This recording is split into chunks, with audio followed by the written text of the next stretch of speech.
Halo teman-teman, pada kesempatan ini saya akan menjelaskan strategi pelaksanaan evaluasi kurikulum, yaitu langkah-langkah yang dilakukan untuk mengetahui apakah kurikulum berjalan efektif, sesuai kebutuhan, dan bisa ditingkatkan kualitasnya. Nah, sebelumnya perkenalkan, nama saya Listiani Hura, NPM 2305030024. Oke teman-teman, langsung saja yang pertama yaitu menentukan tujuan evaluasi kurikulum. Sebelum evaluasi dilakukan, langkah pertama adalah menetapkan tujuan. Tujuan evaluasi menjadi arah dan pedoman agar proses evaluasi tidak melebar dan hasilnya bermanfaat.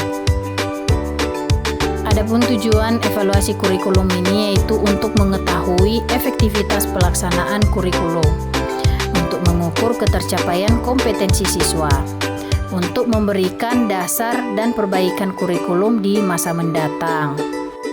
Yang kedua yaitu menetapkan aspek kurikulum. Setelah tujuan ditentukan, langkah selanjutnya adalah menentukan aspek-aspek apa saja yang akan dievaluasi. Nah, aspek ini penting supaya evaluasi bisa lebih fokus. Adapun aspek-aspek yang harus diperhatikan dalam menetapkan aspek yang dievaluasi, yaitu isi kurikulum, apakah sesuai dengan kebutuhan siswa dan perkembangan zaman. Yang kedua yaitu proses pembelajaran, termasuk metode, media, dan interaksi guru dan siswa. Yang ketiga yaitu hasil belajar siswa, apakah sudah sesuai dengan tujuan.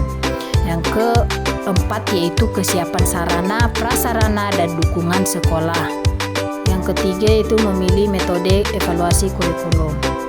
Metode evaluasi adalah cara atau pendekatan yang digunakan untuk mengumpulkan informasi mengenai pelaksanaan kurikulum. Pemilihan metode ini sangat penting agar data yang diperoleh benar-benar akurat dan bisa menggambarkan kondisi nyata. Nah, dalam metode ini ada dua jenis metode yang dapat digunakan untuk memilih metode evaluasi ini, yaitu yang pertama yaitu kualitatif. Kualitatif ini bisa berupa observasi, wawancara, ataupun studi dokumen. Yang kedua yaitu kuantitatif. Nah, kuantitatif ini bisa berupa tes hasil belajar, angket, ataupun analisis nilai siswa. Yang keempat yaitu mengumpulkan data dalam evaluasi kurikulum. Nah, setelah metode dipilih, langkah berikutnya adalah mengumpulkan data. Data ini menjadi bahan utama untuk menilai keberhasilan kurikulum. Nah, pada pengumpulan data ini bisa juga melibatkan guru, siswa, orang tua, dan bahkan pihak sekolah. Instrumen yang digunakan harus valid dan reliable agar data yang diperoleh benar-benar objektif dan bisa dipertanggungjawabkan. Yang kelima yaitu menganalisis data dalam evaluasi kurikulum. Setelah data terkumpul, langkah berikutnya adalah menganalisis data agar dapat ditarik kesimpulan mengenai keberhasilan kurikulum. Yang kelima yaitu menganalisis data dalam evaluasi kurikulum. Setelah data terkumpul, langkah berikutnya adalah menganalisis data agar dapat ditarik kesimpulan mengenai keberhasilan kurikulum tersebut.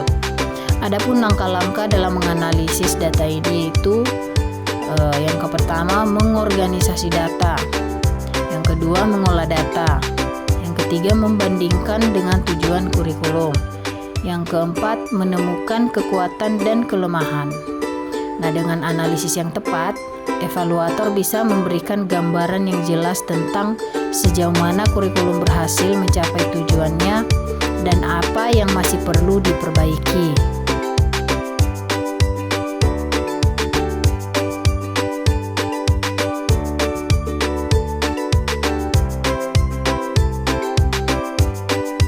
Yang keenam yaitu menyusun laporan hasil evaluasi kurikulum. Setelah data dianalisis, langkah berikutnya adalah menyusun laporan. Laporan ini penting dikarenakan akan menjadi dokumen resmi yang bisa dijadikan dasar untuk pengambilan keputusan.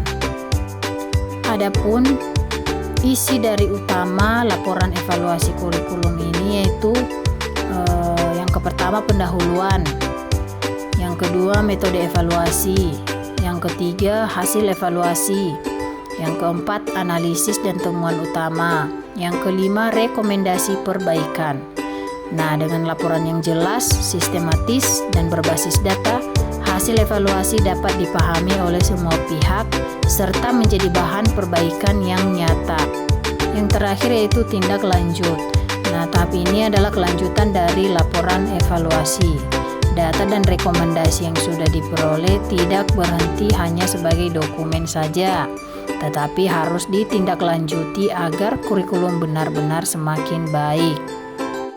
Nah, teman-teman, itu saja yang bisa saya jelaskan untuk materi ini. Sekian dan terima kasih.